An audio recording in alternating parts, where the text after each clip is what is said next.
একটা নির্বাচন দিলে পরে বুঝে যেত কে কটা ভোট পায়। আমি খুব আশঙ্কা করছি এই দলগুলোকে জেতানোর জন্য সরকার যে কোনো অবৈধ প্রক্রিয়ার আশ্রয় নিতে পারে।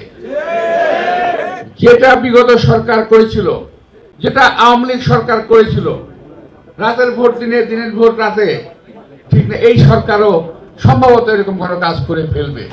নইলে এই সমস্ত অনাকাঙ্ক্ষিত লোকজন, এই দেশের লোকের, এই দেশের জনগণ যাদেরকে প্রয়োজনীয় মনে করে না, তারা আজকে লম্বা লম্বা কথা কিভাবে বলে আমি বুঝতে পারি না।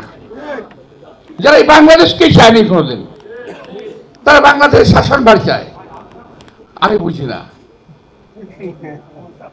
যারা ওই সময় পাকিস্তানকে চায় নাই, 1947 সালে তারা পাকিস্তানের বিরোধিতা করেছে, 1971 সালে বাংলাদেশের বিরোধিতা করেছে, 1996 এবং আরো কয়েকটা সময় এই দেশের জনগণের মানুষের স্বার্থের কথা, বিরুদ্ধে কথা বলেছে।